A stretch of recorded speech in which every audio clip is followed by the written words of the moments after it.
The massive space station hung in the darkness like a giant metal city. Kepler-7 was home to the most important military school in the galaxy. Young soldiers from 12 different alien races came here to learn how to fight wars and protect their worlds. The station's silver walls stretched for miles in every direction, filled with classrooms, training rooms, and simulation chambers that could create any battlefield imaginable. Inside the main training hall, dozens of young cadets sat at their desks, waiting for their final test to begin. The room was huge, with a ceiling so high it disappeared into shadows. Holographic displays floated above each desk, ready to spring to life with battle scenarios. The air smelled of metal and electricity, and the quiet hum of powerful computers filled the space. Most of the cadets looked nervous. They had studied for years to reach this moment. Some had blue skin and 3 eyes, others were tall and thin with silver scales, and a few looked like walking trees with bark-like skin. Each species had sent their best and brightest to this academy. At the back of the room, 5 humans sat together. They looked different from everyone else, smaller than some species, bigger than others, with pink or brown skin and only 2 eyes each. Jake Murphy was a tall young man with short brown hair and steady green eyes. Lisa Grant sat next to him, a woman with red hair pulled back in a tight ponytail. Tony Rivera was built like a boxer, with dark hair and quick, sharp eyes that seemed to notice everything. Amy Foster was blonde and looked like she could run for miles without getting tired.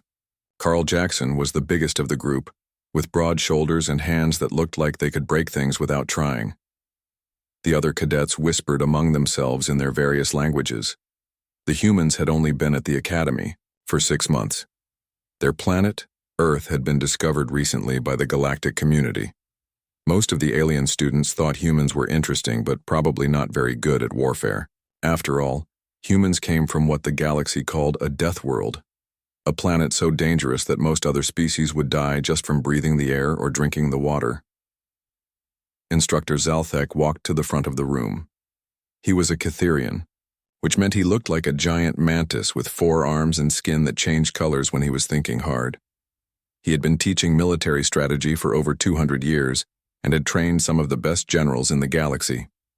His reputation was legendary, and his final tests were harder than actual wars. "Cadets," Zaltek said, his voice echoing through the room like grinding metal. "Today you face the final strategic assessment. This test has been used for 3 centuries to determine who among you truly understands the art of war." The holographic displays above each desk flickered to life, showing a green and brown planet covered in thick jungles and winding rivers. Cities dotted the landscape, connected by roads and railways that looked like spider webs from space. "This is Vex Prime," the instructor continued.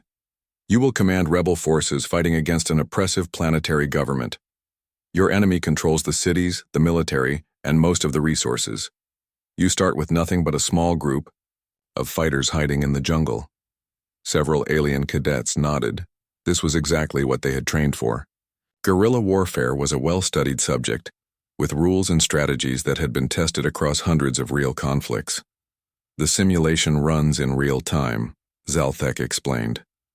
"What feels like days to you will be days in the simulation. Most cadets take between 4 and 5 years to achieve victory.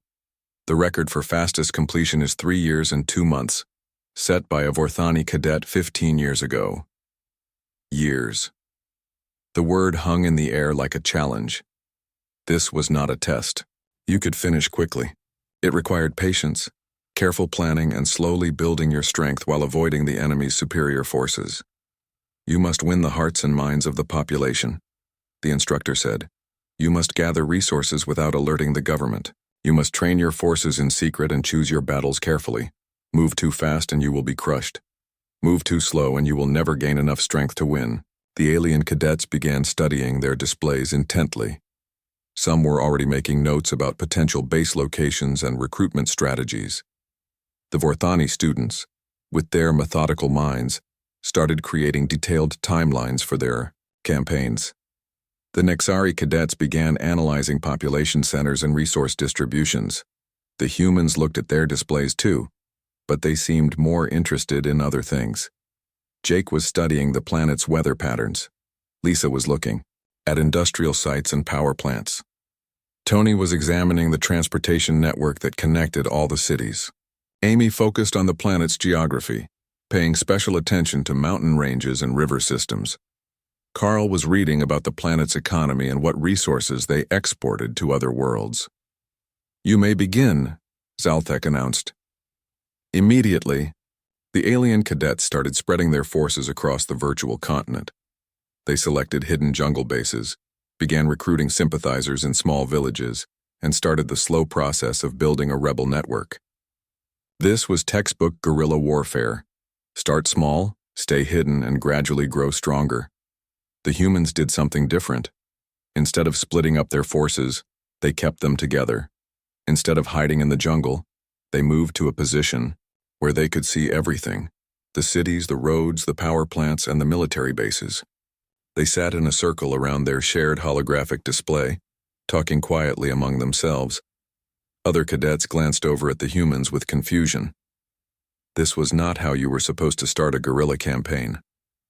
You were supposed to disperse, hide, and begin the long process of building support. The humans looked like they were planning something completely different. Instructor Zalthek noticed this too. He made a note in his electronic files. Human cadets displaying unusual behavior, possible confusion about simulation parameters. We'll monitor closely. The test had begun, and everyone expected it to take years to complete. No one, not even the instructor, had any idea that the humans were about to change everything the galaxy thought it knew about warfare. The 5 humans from Earth continued their quiet conversation, studying the planet like predators studying prey. They had learned to fight on a world where everything wanted to kill them. Now they were about to show the galaxy what that really meant. While their alien classmates scattered across the virtual planet like seeds in the wind, the 5 humans stayed clustered around their holographic display.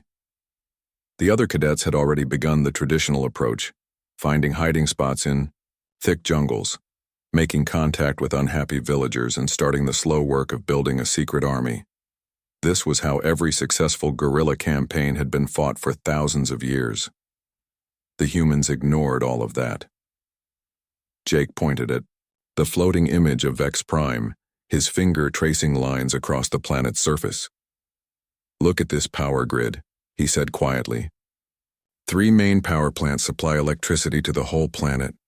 Take those out and everything goes dark.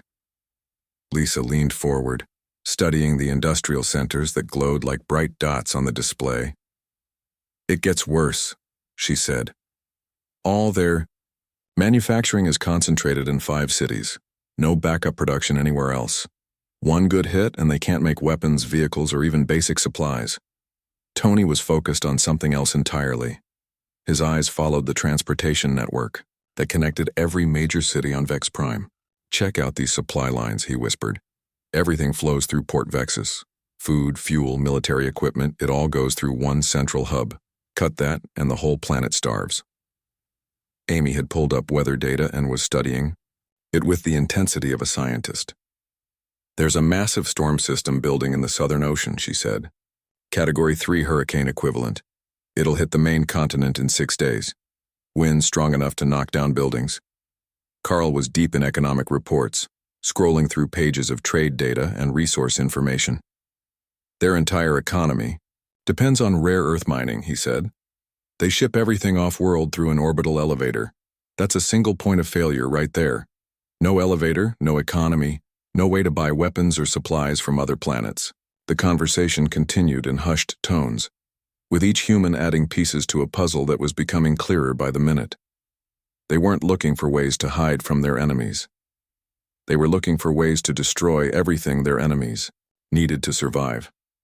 At nearby desks, alien cadets were having very different discussions. A group of Vorthani students were carefully planning their first recruitment drive in a remote mountain village. They estimated it would take 3 months to gain the trust of the locals and another 6 months to train them properly. A Nexari team was calculating supply requirements for a hidden base that could support 50 fighters for 2 years without being detected. The contrast was striking. While other species planned campaigns that would unfold over years, the humans were studying their enemy like doctors examining a patient, looking for vital organs they could attack. Instructor Zalthek moved through the room, observing his students at work. When he reached the human group, he paused. Their behavior was unlike anything he had seen in 2 centuries of teaching. "Cadets," he said, his insect-like head tilting to one side. "I notice you have not yet dispersed your forces or established any bases. The simulation has been running for 2 hours. Jake looked up from the display. "We're still in the planning phase, sir." Planning phase? Zalthek's skin shifted to a pale yellow color, which meant he was confused. Most successful guerrilla campaigns begin with immediate action. You establish your first base, recruit your first sympathizers, and begin gathering intelligence. Every moment you delay gives the government more time to strengthen their position. "We understand, sir," Lisa said politely. "We just want to make sure we have all the information we need before we commit to any specific strategy." The instructor made another note in his files. These humans were either completely lost or planning something that fell outside standard military doctrine. Neither possibility was particularly encouraging. As Zalthek moved on to check other students, the humans returned to their analysis. "Military deployment is interesting," Tony said, bringing up force disposition charts. "They've got 47 garrison points scattered across 6 continents. Classic occupation setup, spread thin to cover more territory, but weak at any individual point." "That's standard," Amy agreed. "But look at this." She highlighted several military bases on the map. Most of their heavy equipment is stored at 3 main armories. Aircraft are concentrated at 2 major air bases. They're assuming they'll have time to move resources where they're needed. "Bad assumption," Carl said with a grin, "especially if they can't communicate with their scattered forces." Jake pulled up the planet's communication network. Satellite network has 12 nodes in orbit, but ground control is centralized at the capital. Take out ground control during a major storm, and those satellites become expensive space junk. Lisa was studying casualty projections, running calculations in her head.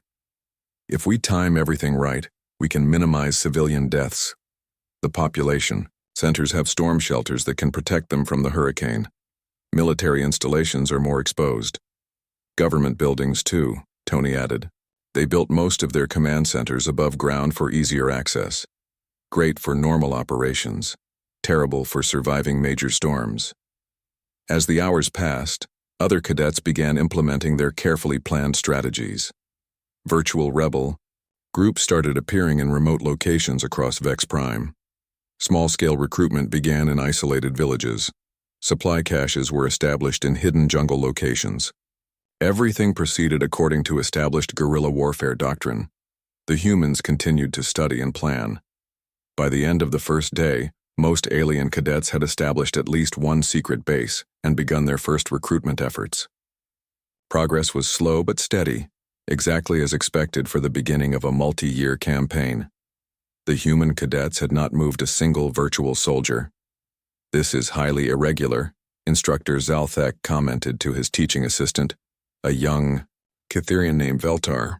"In all my years of teaching, I have never seen cadets spend an entire day without taking any action whatsoever." "Perhaps humans require more time to understand complex scenarios," Veltar suggested. "Their species is new to galactic civilization. They may not grasp the sophisticated nature of guerrilla warfare." Zalthek's skin shifted to deep purple, indicating deep thought. "Perhaps. But there is something about their behavior that troubles me. They are not studying the simulation like confused students. They are studying it like..." He paused, searching for the right words. "Like predators studying prey." As the second day began, the humans finally started to move. But their actions were unlike anything the instructors had ever seen in the simulation. Instead of spreading out to establish multiple bases, they consolidated their forces into 5 tight groups. Instead of seeking remote hideouts, they positioned themselves near major infrastructure targets, and they began to wait. "What are they waiting for?" Veltar asked. Zalthek watched the display showing the approaching storm system. "I believe," he said slowly, "they are waiting for the weather." The storm clouds on Vex Prime grew darker and more violent with each passing hour. Hurricane winds screamed across the virtual ocean, building strength as they prepared to slam into the main continent. In the real galaxy, such storms killed millions and destroyed entire civilizations. Even in simulation, the weather system was terrifyingly realistic. Most of the alien cadets barely noticed the approaching storm. They were too busy with their careful guerrilla campaigns. The Vorthani students had successfully recruited their first village and were beginning weapons training. The Nexari team had established 3 hidden supply caches and made contact with sympathetic government workers. Everything was proceeding exactly as their textbooks had taught them. The humans had spent 5 days doing almost nothing. At exactly 8 o'clock in the morning on the 6th day, everything changed. Jake Murphy's team struck the first target. They had positioned themselves near the northern power plant 3 days earlier, disguised as traveling merchants. While the alien cadets were focused on recruiting farmers and hiding in jungles, Jake's group had been studying the power plant's weaknesses. They discovered that the main cooling system had a critical flaw. If you damaged 3 specific pipes in the right sequence, the reactor would automatically shut down to prevent a meltdown. Jake's virtual soldiers moved like ghosts through the morning mist. They didn't attack the heavily guarded main entrance or try to fight their way through security. Instead, they slipped in through a maintenance tunnel that the power plant's designers never thought anyone would find. In 12 minutes, they had damaged the cooling system and escaped without firing a single shot. The power plant shut itself down, and the entire northern region of Vex Prime went dark. At the same moment, Lisa Grant's team was hitting the central power facility. This plant was bigger and better defended, but Lisa had noticed something the designers missed. The facility's backup generators were located in a separate building that was barely guarded. Her soldiers disabled the generators first, then cut the main power lines leading into the plant. When the facility tried to shut down safely, it couldn't. The backup systems were already dead. The central plant died in a cascade of electrical failures that took out power grids across 3 continents. Tony Rivera's group had the most dangerous job. They were attacking the orbital elevator that connected Vex Prime to its space stations. The elevator was a massive structure that stretched from the planet's surface all the way into orbit. It was also the most heavily defended target on the planet, with thousands of soldiers protecting it. Tony didn't attack the soldiers. Instead, his team focused on the elevator's support structures. The massive tower was designed to withstand normal weather, but the approaching hurricane was not normal weather. Tony's soldiers didn't try to destroy the elevator. They just weakened it in very specific places. They cut cables that held up the lower sections. They damaged shock absorbers that were supposed to handle strong winds. They disabled emergency systems that would normally protect the structure during severe weather. To anyone watching, it looked like minor sabotage that wouldn't accomplish much. The elevator was still standing, still functional, still defended by thousands of troops. But Tony knew something the defenders didn't. In 3 hours, hurricane winds would hit the tower at exactly the places he had weakened. Amy Foster's team targeted the transportation hub at Port Vexus. This was where all the planet's supply lines came together. Food, fuel, weapons, medicine, everything the government needed to fight a war. The port was a maze of warehouses, fuel tanks, and loading docks that stretched for miles along the coast. Amy had studied the port's layout for days, but she wasn't interested in the warehouses or the docks. She was interested in the fuel depot. Every vehicle, aircraft, and ship on Vex Prime got their fuel from this one location. The depot held enough concentrated energy to power a small city. Amy's soldiers didn't blow up the fuel depot. That would have killed thousands of innocent workers and caused an environmental disaster. Instead, they damaged the safety systems and opened several valves that led to the ocean.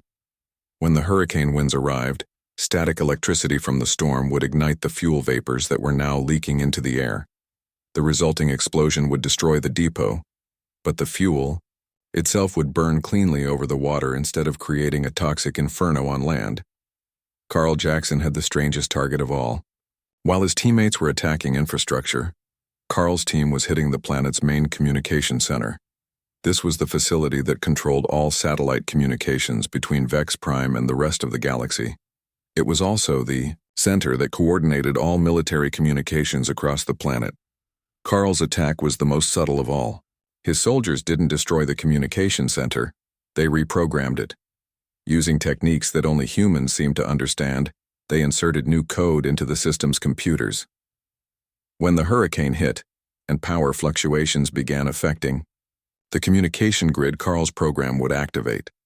It would send false messages to military units across the planet, telling them to retreat to defensive positions that didn't exist.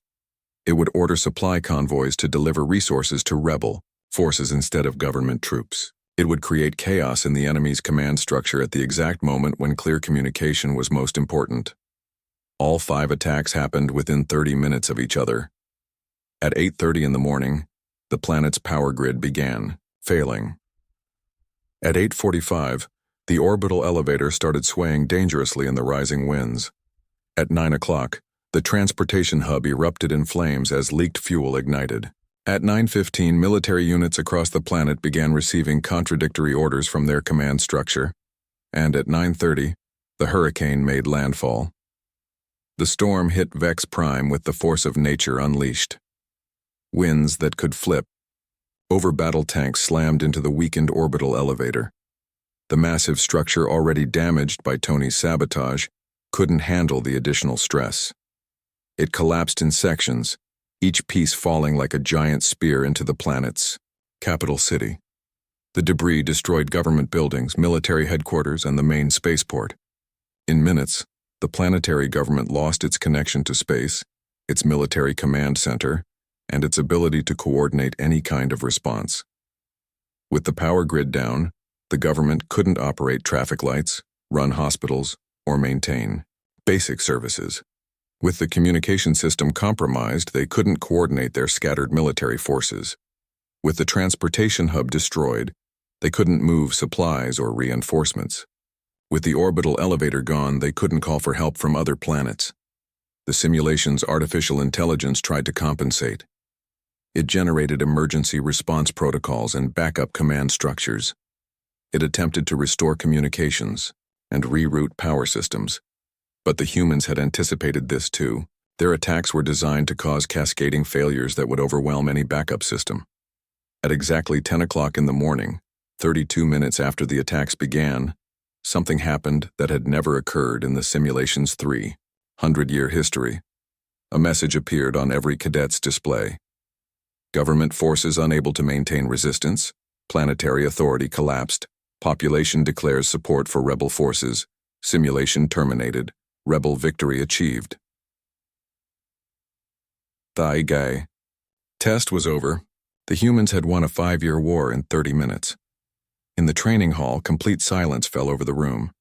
Alien cadets stared at their displays in shock. Instructors looked at each other with expressions of total confusion.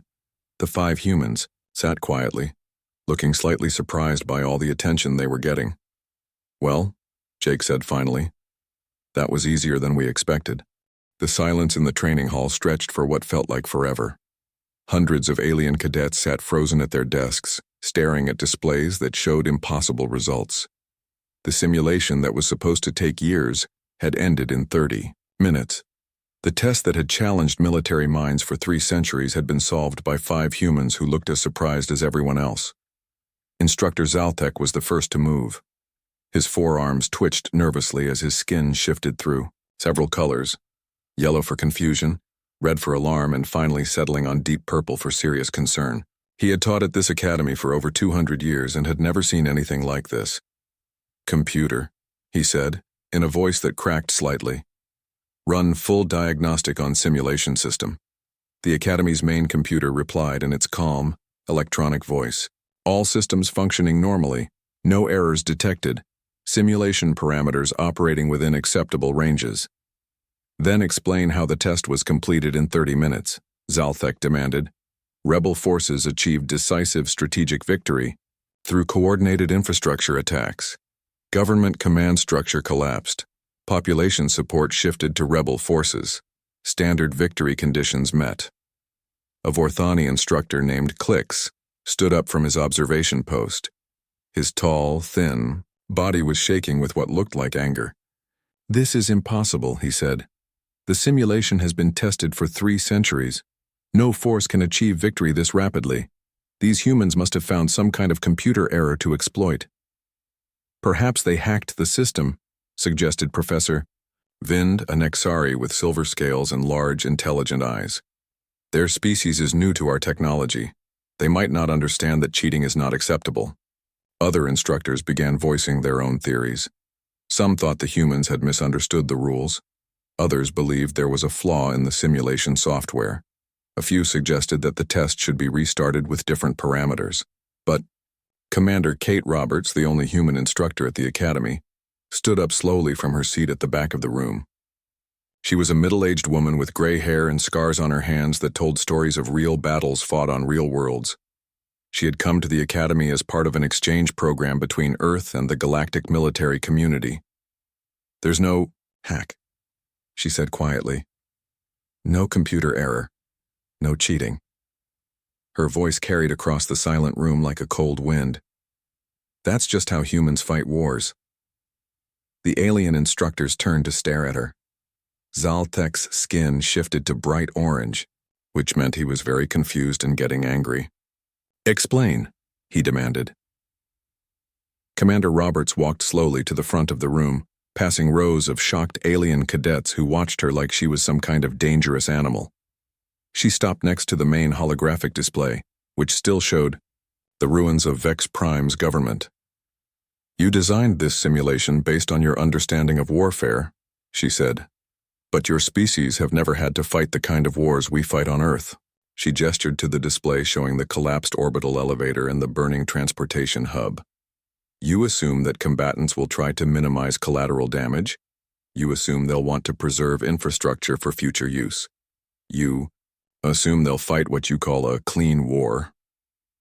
The room was completely silent now. Even the computer systems seemed to be listening. "Humans don't have that luxury," Roberts continued. "Earth is what you call a death world. Everything on our planet tries to kill us. The weather, the animals, the diseases, even the plants. We learn to survive by treating everything in our environment as either a weapon or a target." She pulled up Earth's military history on the main display. Images flashed by showing human conflicts throughout history. Armies fighting in frozen wastelands, battles in burning deserts, wars fought underwater and in the depths of space. "We've fought wars in every environment you can imagine," Roberts said. "We've learned that victory doesn't come from following rules or preserving infrastructure. Victory comes from making your enemy unable to continue fighting." Instructor Zalthek stepped forward, his skin now bright red with agitation. "But the civilian casualties," he protested. "The economic damage, the environmental destruction. Surely these humans violated basic principles of civilized warfare." Commander Roberts turned to face him directly. "Show the casualty reports," she said to the computer. The display changed to show detailed statistics from the simulation. The numbers were shocking, but not in the way anyone expected. "Civilian casualties, 412, the computer reported. "Projected casualties if Hurricane had struck without rebel intervention, 15,637. The alien instructors stared at the numbers in disbelief. "The humans actually saved lives," Professor Vind said slowly. "By ending the war quickly, they prevented the government from mismanaging the disaster response." Jake Murphy stood up from his desk. "That was part of our planning," he said simply. "The storm was coming whether we acted or not. We just made sure it would hurt our enemies more than innocent people." Lisa Grant nodded. "The cities had storm shelters that could protect civilians. The military installations were built above ground and more exposed to wind damage. We didn't destroy their economy," Carl Jackson added. "We redirected it. With the government collapsed, the mining operations can continue under new management. The orbital elevator can be rebuilt. But the war is over, so no more resources get wasted on fighting." Tony Rivera shrugged. "Wars aren't won by playing fair. They're won by making the other side unable to continue." Amy Foster looked around the room at all the staring alien faces. "On Earth, we call this Tuesday afternoon warfare. It's not even particularly creative by our standards." The implications began to sink in for the alien instructors. If humans could end a simulated 5-year war in 30 minutes, what could they do in real conflicts? How many assumptions about military strategy were completely wrong when applied to a species that had learned to weaponize everything around them? Senior Instructor Click sat down heavily in his chair. "We need to completely redesign our curriculum," he said weakly. "We need to request more human instructors," Professor Vind added. "Our current understanding of warfare is clearly inadequate." Other alien cadets began whispering among themselves. Some looked frightened. Others seemed excited by the possibility of learning these new tactics. A few appeared to be reconsidering their choice of career entirely. Zalthek looked at the 5 human cadets, then at Commander Roberts, then back at his ruined simulation. "How many other military assumptions are we wrong about?" he asked. Roberts smiled grimly. "Probably most of them. Humans have been fighting total war for survival since before we discovered fire. We've learned to turn everything into a weapon: weather, economics, psychology, even time itself." She gestured toward the human cadets. "These 5 just demonstrated basic Earth military doctrine. Wait until you see what we can do when we really try." The Academy leadership huddled together in urgent conference. Word was already spreading throughout the station about what had happened. Other species were requesting immediate meetings to discuss cross-training programs. Military leaders from across the galaxy wanted to understand how their fundamental assumptions about warfare had been so completely wrong. The 5 human cadets sat quietly, looking somewhat confused by all the attention they were receiving. "Was it something we said?" Jake asked his teammates quietly. The galaxy was about to learn what it really meant to fight like a Deathworlder.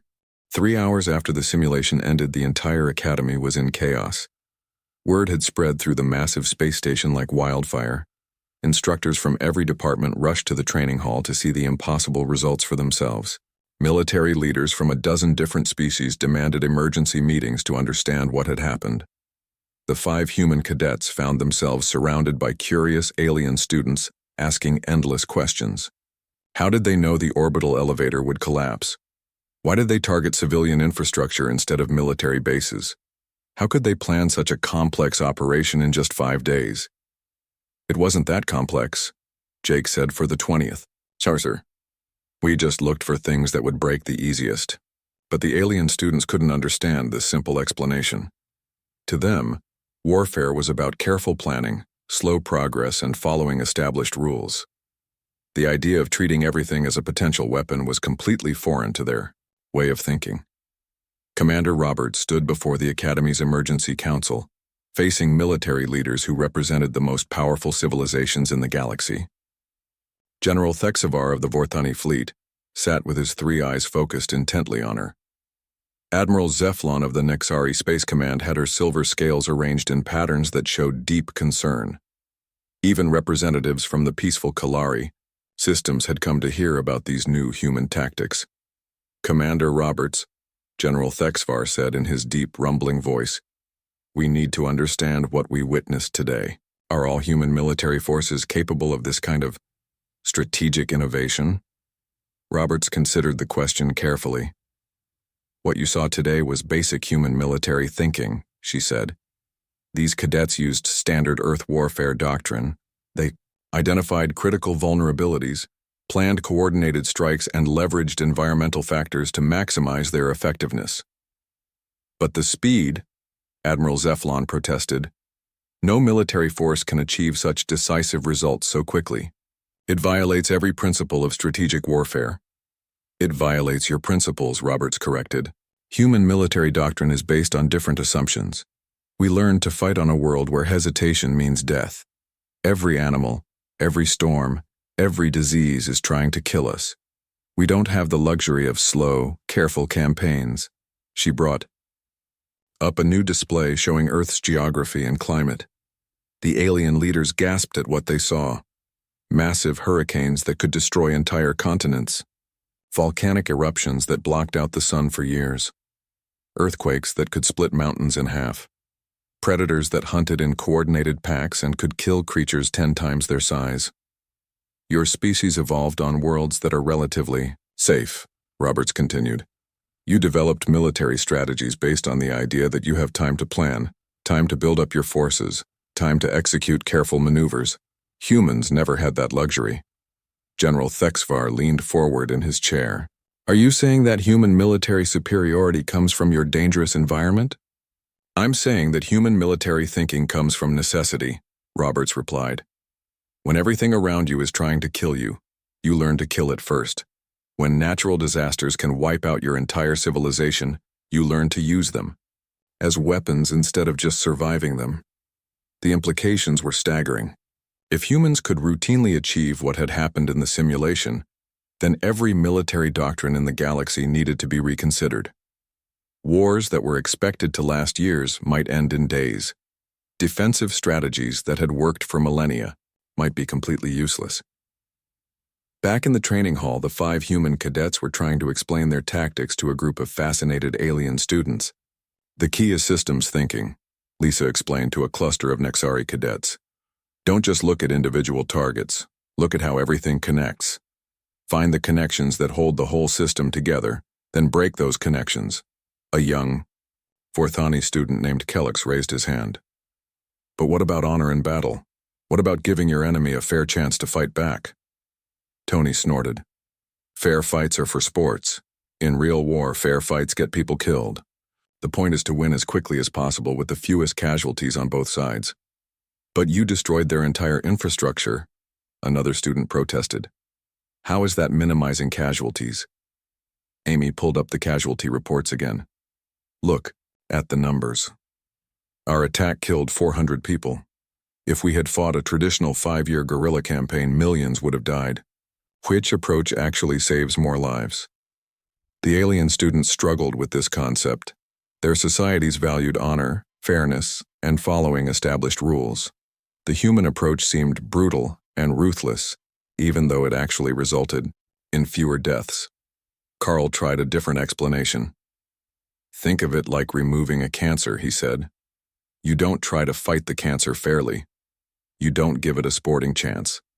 You cut it out as quickly and completely as possible to save the patient. Slowly, some of the alien students began to understand. The humans weren't being cruel or ruthless. They were being efficient. They had learned to end conflicts quickly, because prolonged fighting caused more suffering than decisive action.